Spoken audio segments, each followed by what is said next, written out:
we can make meaning out of suffering. We can make meaning out of discomfort in order to bear it, and then actually find some deeper purpose about how we can use our own talents to address the threat.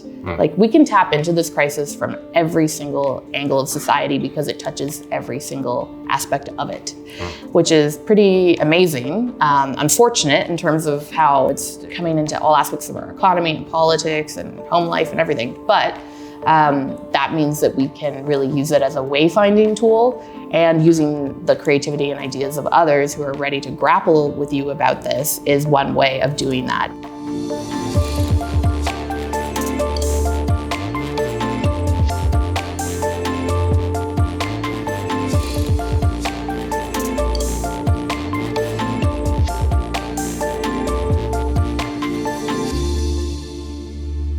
So let's talk about the Great. book, just to get in it, because it's not necessarily a book about climate change per se. It's not a book about like talking to climate, denial activists. It's not about things that you yourself can do, like buying different laundry soap to save the environment. It's a very specific take on climate. So maybe you can just talk about the kind of thrust of the book, and then we'll go from there. Sure, yeah. The thrust of Generation Dread is looking at the emotional and psychological impacts of the climate and wider ecological crisis.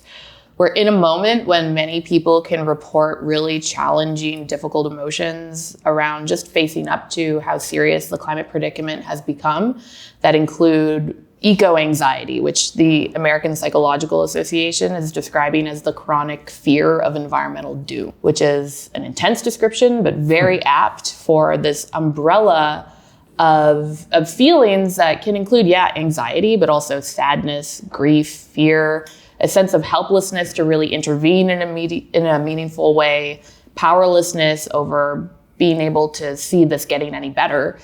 And it can be, hugely disabling to one's functioning. It can become so overwhelming that a person might not be able to get through their day with any respite from these difficult emotions. And we see this particularly among young people. And I became very concerned about this and think it requires a caring response at this time from all levels of society. But these feelings don't always end up in that kind of really dire, severe direction. They can also be super constructive and adaptive and motivating to help people clarify ways in which they can move towards taking action both individually and collectively with others. So the days of climate grief and ecological anxiety have arrived, and this is a book to have that conversation. Right, and in some ways, as you just said, it's about embracing the grief and the emotion of it and not denying it. And so what is the actual value of embracing the grief? Well, we will not do very well if these feelings are rising up and we attempt to suppress them. Emotional suppression, it doesn't work. I mean, these things will rise up to the surface some way and perhaps produce maladaptive coping, but also to not have a negative impact on our well-being, in terms of our health, which emotional suppression can lead to. We can really have a conversation around validating this emotion, which so many people are having, pop up in their lives, creating spaces to process and fold it into our lives, because a lot of the ways in which difficult emotions can make us feel worse is actually if we judge ourselves for having difficult emotion. Like anxiety and depression is made so much worse for people if they are sitting there shaming themselves for feeling depressed or anxious in the first place. And if that can be removed, then really healthy integration of allowing the feelings to be there, first of all, and then point things out to you, show you things, and move through you becomes possible, which allows people to feel a lot better. But when it comes to the climate-specific form of these heavy emotions, many mental health experts argue that this is not a pathology, right? This is not something you can get a diagnosis for, even though we might call it eco or climate anxiety. And rather, it's a healthy and normal response to what's going on. It shows that a person is awake to it and that they're aware of real threats that are pressing against our future as a species, and of course so many other species, and many vulnerable communities right now that are already bearing the brunt of climate disaster. And so really it's a compassionate response. And people can feel proud to feel this way. The trick is to be able to then supportively move through the feelings so that you don't get stuck in any one dire place and end up on a train of thinking that equates to doomism. And doomism is this belief that it's too late to make a difference and that all action is futile now. And so we really can't do anything but wait for the impending, climate catastrophe to take us all. And this is really rising as a sentiment right now, and it can feel more authentic for people to land there than in the truth of the matter based on what scientists are telling us, which is that we have a lot of power at this time, to those of us who are alive right now, to shape how bad it's going to get. And we are in this capacious moment of preventing harm, depending on what we do. So it's difficult. Yeah, we have to get to work. But if we don't move into that space of agency, then it's a self-fulfilling prophecy. Yeah. But just the last thing about eco-anxiety as a thing, like how you said it's not a diagnosable thing. It's one of those, like, you just know it because you know it. How widespread is this? And is there total buy-in that this is a thing? Not to sound like a denial person. No, it's cool. I appreciate the question. I understand. It's very widespread. So as an example, my colleagues and I surveyed 10,000 16 to 25-year-olds in 10 countries around the world. We were looking in places like India, Nigeria, and Philippines, but also UK, US, France, and some other countries. And we're looking to understand the scope and burden of climate anxiety. Is it there, and how does it show up? What impact is it having? Even for those of us who think about this day in, day out, we were pretty alarmed by what we found. 45% of these young people said that their feelings about the climate crisis are negatively impacting their ability to function. So on a daily basis, be able to eat, sleep, work, go to school, play, have fun, be in relationships. So robbing their ability to be an easeful young person. This disrupted functioning was highest in countries like India, Nigeria, and Philippines that have more exposure to climate hazards already and are on the low and middle income scale as opposed to high income countries. But we also found of the global aggregate, 75% said that the future is frightening. 56% said that they feel that humanity is doomed. And these are incredibly hard statistics to kind of sit with. Doesn't mean humanity is doomed, but it means all these young people are walking around feeling that way. And importantly, we found that, the climate anxiety wasn't just disrupting their functioning because the environment isn't doing well. These feelings were tightly related, significantly correlated to feelings of being betrayed by governments and lied to by leaders, which introduces this concept of institutional betrayal and how psychologically injurious it is to be dismissed, belittled, or betrayed by those in positions of power who you rely on for your protection. This then gets us into moral injury and other things that psychologists have been studying for a long time in other contexts, but is becoming relevant to the climate conversation. So sure, you might just say, oh, that's just young people. Like, is it them? Are they being overreactive? What about the rest of us? Well, anyone can feel climate anxiety as long as they recognize that their own health is tied up with the health of the environment. And I write a newsletter about staying sane in the climate crisis. I have people from all different age groups writing me regularly, from the very, very old in their 90s to the young and everything in between. This resonates with them. We have data from the Yale program on climate communication that shows that in the United States, people of color, predominantly Black and Latino communities, are more likely to be concerned about the climate crisis than their white counterparts, and also more likely to be moved into action as a result of that concern and across different age ranges. We know that this form of distress can impact and show up in those communities on the front lines of environmental pollution and environmental injustice and climate change already. And it isn't relegated to any kind of age bracket. So, it shows up differently. It might be called different things. Climate anxiety might not encapsulate all the thoughts and feelings of people who are dealing also with other existential threats. But it is there, it is widespread, it's serious, and we need to realize that.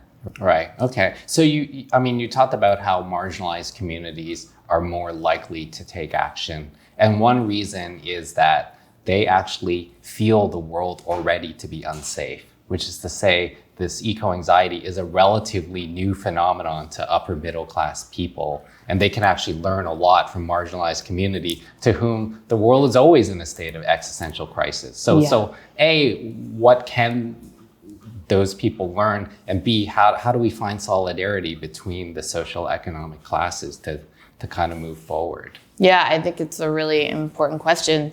There's been this kind of knee-jerk reaction to say, oh, climate anxiety, well, that's just for the worried well. It's really comfortable, often middle class, often white people who are getting freaked out by this, and that's the only person that it really touches out of all the various diverse forms we take.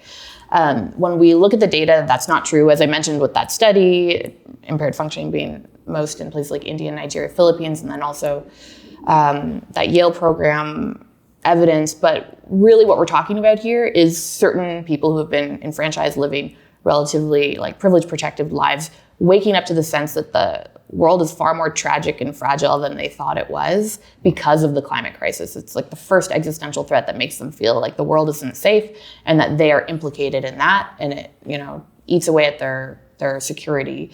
Of course, that's not going to be the case for the majority of humans alive right now and throughout history. And so the climate crisis just becomes one more layer of difficulty and challenge and threat on top of others, and which is why we might not see communities leading with climate anxiety being their main issue when it is on the laundry list. It's just below some other things that are more immediate to their survival.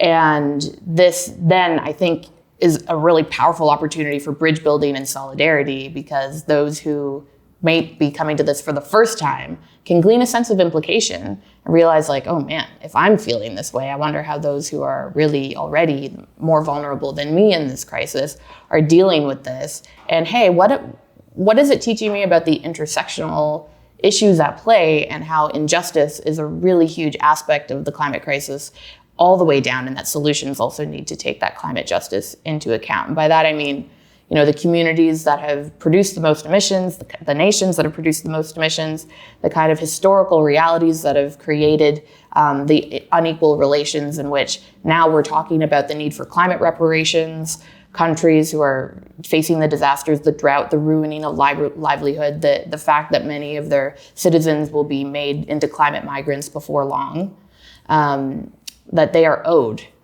for these inequalities because they're paying the price of inaction from the high emitting countries. All of this starts to become available when people who were formerly comfortable are not that comfortable anymore. It can start that thought process.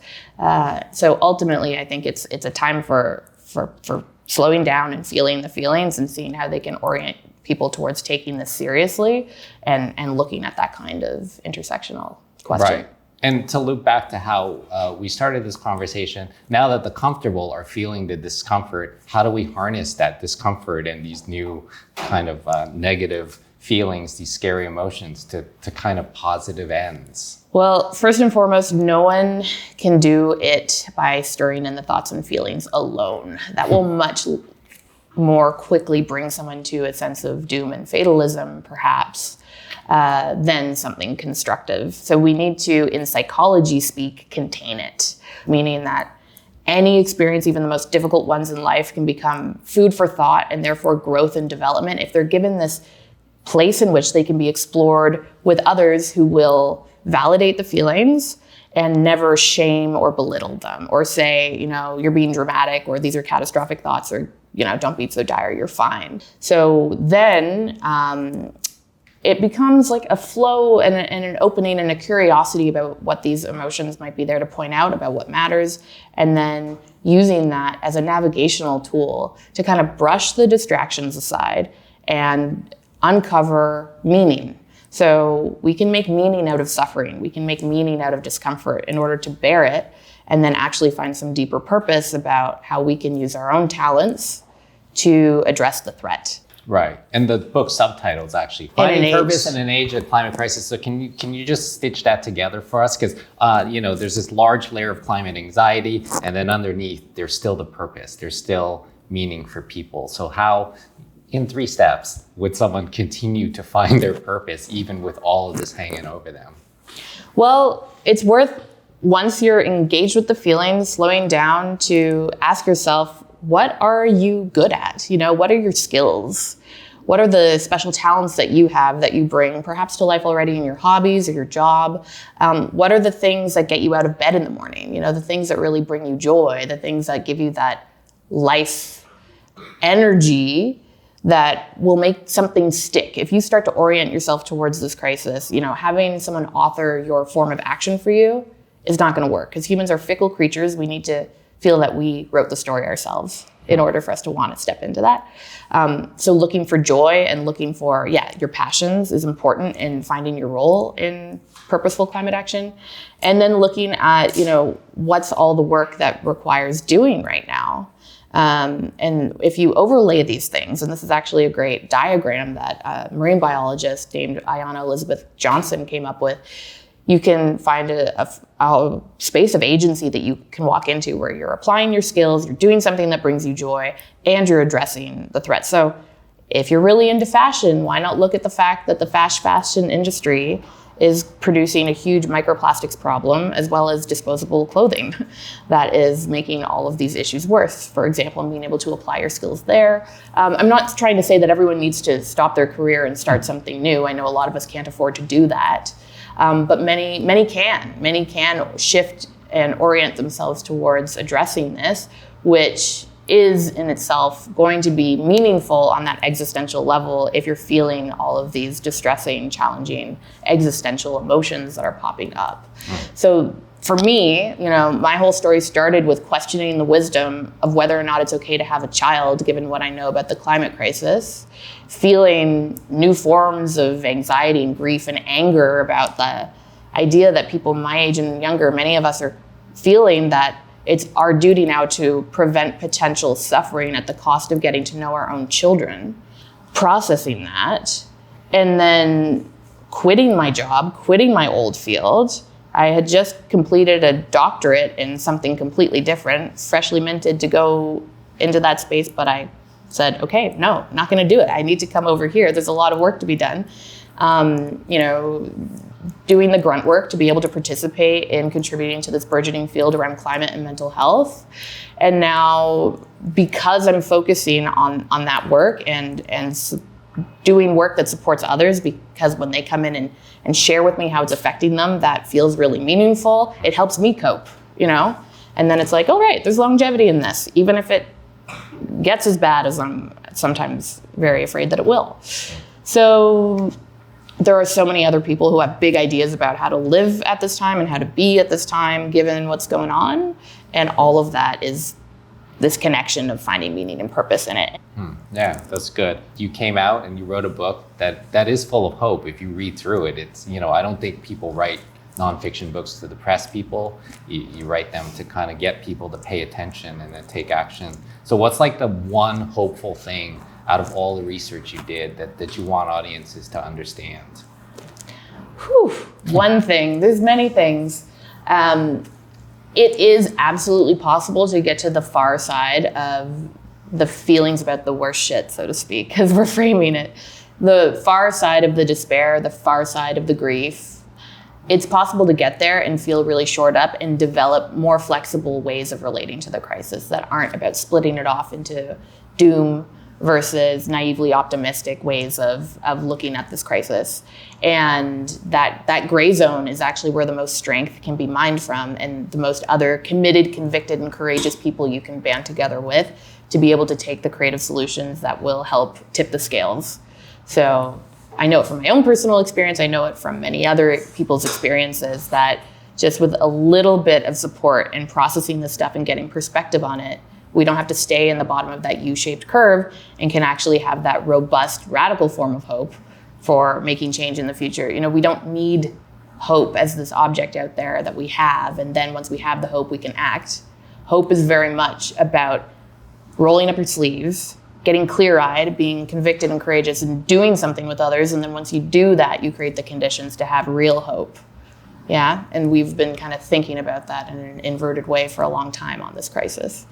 So that's what doing the research taught me, and now it feels a lot more motivating to stay in it for the long haul, as opposed to just, now the book is done, I can stop thinking about it. Typically what happens is the uncertainty about how bad this crisis is going to get and how nations are going to respond can produce a lot of the hypervigilance that we feel that kind of pushes us out of our window of tolerance for feeling good and okay and being able to respond thoughtfully to this crisis, and then can much faster have us commit to an idea that it's too late, because at least there we can rest in something that sounds certain, right? Like, whew, good thing I don't have to balance all that uncertainty anymore. But actually we can flip that and use uncertainty as a tool for being able to look towards a widening possibility of futures and things that we can help play a teeny tiny role, right? Like we're all very infinitesimally small, but we're all drops in this bigger tidal wave. And so uncertainty is actually really key to create those kinds of social tipping points. That's good. Let's leave it on that. Okay, thank you. Thank you.